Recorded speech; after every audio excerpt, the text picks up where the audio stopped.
That's right. Everybody always goes on and says, Simon, you're such a positive Pete. Why don't you be a negative Nancy every once in a while? Well, the day has come. There's 10 things I hate about the gym. Number 10, people make you Mr. Jim. Now, this will be even harder if your last name is Jim. You're going to get massively confused. But as soon as you start to bodybuild or weightlift, decide you want to lose some weight or just decide you want to get in shape, all of a sudden, everybody else around you will be like, oh, what are you doing in the gym? What are you eating? How's your diet? How do I get big? How do I get small? Oh, do you do anything else? What's going on? It's as if that when you do decide to go to the Fitness Palace of Love, t-shirts available now, cheap plug, that this is the only thing you can be in your entire life. Doesn't matter what else you're doing. You could be starring in a Hollywood play. I don't even know what a Hollywood play is, but as soon as they know you go down to the gym and you do some bicep curls, that's all people are interested in, and I don't get it. You then get the part B of all of this, where other people will come up to you and say, oh man, that sounds like such a waste of time. I can't believe you're doing it. And you'd be like, well, maybe it would be a waste of time to you, but you're not me, and I'm not you. And if I were you, I'd go to the gym. I suppose it ties into anything in life. You are never one thing. You're allowed to be multiple things. I mean, sometimes this even happens to me when I go into my whole wrestling shenanigans. People are like, ha, ha, ha, it's the YouTuber. And I'm like, well, I do YouTube, but I'm also a human. I can do many things. So remember that.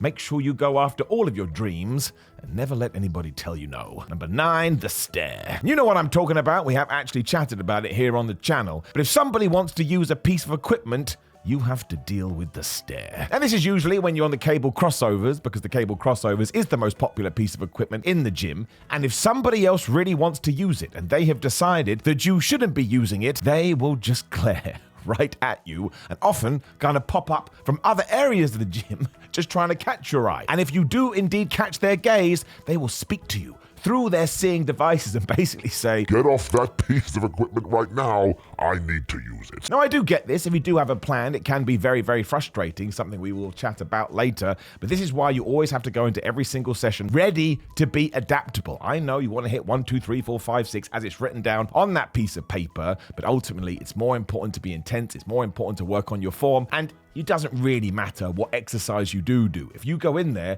and you smash every single one, you will achieve what you want to do. It's what you want to do in this situation is try and stimulate those muscles. But look, it would piss me off as well. It does piss me off as well. I mean, 9 times out of 10, if you want to use a piece of equipment in the gym, it's probably already in use. Which brings us to number 8, exactly that. I swear, I went to the gym the other day at 5:45 a.m. because I was flying out to Las Vegas. I was very lucky, but I wanted to get my gym session in before I did go. And the first piece of equipment I needed to use was the leg extension. There was 3 people in that gymnasium that day, and do you know what was in use?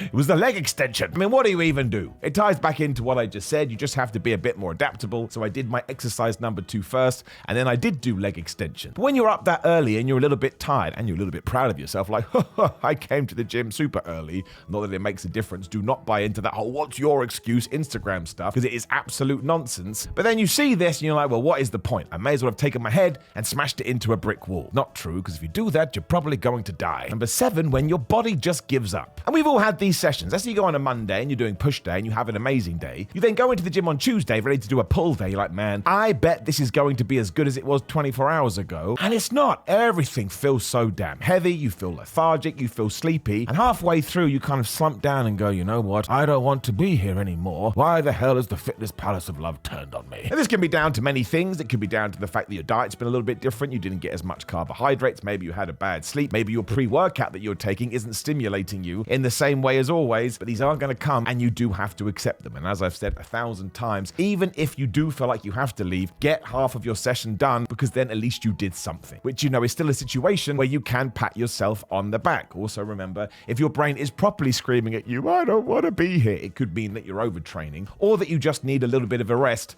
But I will always say that is the exception rather than the rule, because you do have to drag your ass down there even when you're feeling a little bit crap. This happened to my sister the other day. Don't think she watches my videos, but hello. She was messaging me going, I don't want to go, I'm so tired. And then surprise, she went and she messaged me saying, man, that was the best session ever. Because sometimes it works the other way. You feel tired beforehand and it's the gym that gives you the adrenaline rush. Then you get all those endorphins and wonderful hormones and you just feel warm and fuzzy in your tum-tum. But look, I do absolutely hate it. It's always on leg day too. I'm trying to do squats and I do one of them and then I'm like, there's no way I'm getting another 9 reps out. Maybe I just go have a pizza. Number 6 is lunges. We just talked about legs. And if you actually want to have good legs, you probably need to do lunges, especially walking lunges. But look into my eyes, They absolutely suck, even though they work. Number 5 is that all gyms are insanely oversubscribed. I mean, this has been going on for at least 20 years. Because I remember when I first started going to the gym, I was like, is this a nightclub? And I'm queuing up at the bar. Why are there so many people in here? Now, I do understand why gymnasiums do this. It's because there's such a drop-off, especially after January. They're all like, well, actually, we can just say yes to everyone, and our gym will actually be okay. The problem is, every now and then, everyone does decide to go to the damn Fitness Palace of Love, and you walk in there, and it's like a flippin' WWE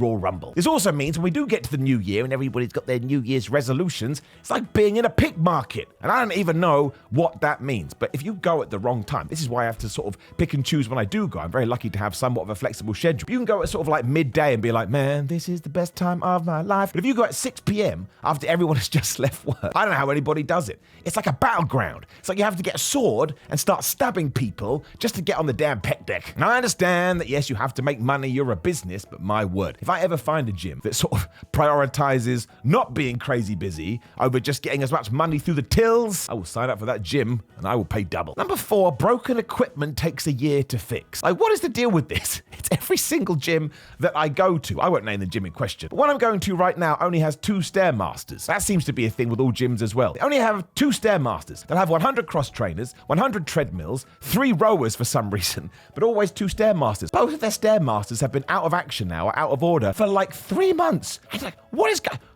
how is this not being fixed? If your car was broken, you would fix it. If your leg was broken, you would fix it. If anything else in your life is broken, you would fix it. But gyms just go, meh, maybe it will fix itself. This happens with the weight equipment as well. It's always a damn leg extension which makes a second appearance in this video. I remember being at one gym and it took 7 months before the leg extension was fixed. I was like, is this just not an employable job? There must be somebody out there, some kind of mechanic that can come down and fix the damn machine. It's certainly annoying when the Stairmaster doesn't work because there isn't really another cardio that smashes you like Stairmaster does, or as far as I'm concerned, then I have to go to another gym. There's a secret fact about Simon Miller. I have 3 gym memberships just to try and circumvent this kind of a stuff. And look at me. Yes, I have a problem. Number 3 is lunges. I told you I really hate them. Number 2 is that really it's a path to nowhere. Now this one is a little bit over the top and a little bit redundant, but it is true, and I think it's good to remember this. Because the first time you go into a gym and you try to lift up some weights in the quest to actually lift up heavier weights as you do go, you are soon going to realize, no, you're never going to achieve your dream physique. Even if you do achieve your dream physique, by that point you want a different dream physique, which is why you're going to have to do it for the rest of your life and probably never be entirely happy. Now, that is good in one sense because it's going to give you the motivation to keep going, and ultimately it's a marathon, not a sprint, and it should be a lifestyle. Health and fitness, your heart, the most important muscle in the body. But it is kind of mad when you think about it in that sense. Like, I've been going to the gym for a long ass time, and sometimes I look in the mirror and go, I look okay, and sometimes I look in the mirror and go, man, you look like a goober. But I've never gone, there it is, done it, we've achieved, the game has been completed, now I can just go and make love to some ice cream. It's never happened, and never is going to happen. And when you actually process that in your brain, you're like, what are we doing? Why are we doing this? But I tell you what it is, it's that damn pump. As Arnold Schwarzenegger said, the pump is better than sex. I'm calming all of the time. If you've not seen that documentary, I sound now crazy. But hey, it was true back then, it's true now. Somehow you watch this video in 2074, you're probably doing some weird kind of gravity gym because technology has moved on. But I bet my ass you feel the same. Number 1 is not being able to go. Because for all the moans and all the groans we can do about the gym, nothing makes me sadder and nothing makes me more frown in my heart than when I want to get a gym session in and life gets in the way. You know how it is. All of us, you start feeling guilty, even though before you went to the damn Fitness Palace of Love, you didn't care about this. And all of a sudden you try and start planning in, right, where can I go? How can I do this? I've got to shift this around here. Maybe I can go at 11 p.m. and just do 25 minutes. Is that better than nothing? I don't know. But that's a good thing, as far as I'm concerned, as DDP used to say, because it means you do love all this. It means you are passionate about it, and it means you have the dedication, the discipline to ensure you get your session in. But always remember, as everybody said, it is a marathon, not a sprint. Even if 1 week came along and work kicked your ass, or some kind of relationship problem, or just something you needed to sort out in your real world, taking a week off the gym isn't going to make a difference as long as the following Monday you're back in there doing your thing. You can't do that much damage in a week. You can't really do that much damage in 2 weeks. It's what you're doing from January to December, every single 12-month period. So remember, be kind to yourself. Remember, you're doing it to better yourself. You're doing it to feel good about yourself, and you're doing it to be in better shape. And that is a worthwhile endeavor, but it doesn't always have to be the priority. I've fallen into that trap many a time, especially in my younger years. When you grow up, you realize, again, you can get away with more than you realize. And so what? You cheated on your diet. You weren't able to go to the gym. You weren't as intense as you probably needed to be. You'll learn from this. Why do we fall, Master Wayne? so we can learn to pick ourselves back up again. Now let's just have a big old negative love in, and make sure you drop me a comment below and let me know what you hate about the gym. Why not? Maybe we can make another video about it. 10 things you hate about the gym. Like the video, share the video, and subscribe. Hit the notification bell so you know when videos are going live. There'll be another list video on the screen, probably like 10 reasons you should do this exercise, because you probably should do this exercise. GorillaMind.com/Simon if you actually want to use supplements that do work, because they do. Use code Simon to get 10% off. Patreon.com/Simon316 if you want to support me that way. Simon316 on Instagram and Twitter. Search for Simon Miller on Cameo if you want a personalized voice message, and please do buy yourself a t-shirt. SamsonAthletics.co.uk/316, ProWrestlingTees.com/Simon Miller. Always appreciate people buying that, and I do get a little bit of a kickback. It's always nice. Can't get mad at that, but nothing makes you feel more warm and fuzzy in your tum-tum than somebody wearing your merchandise. Make sure you have a lovely day. If you are planning to go to the gym, just smash it as much as you can. Put your favorite song on. I'll see you soon.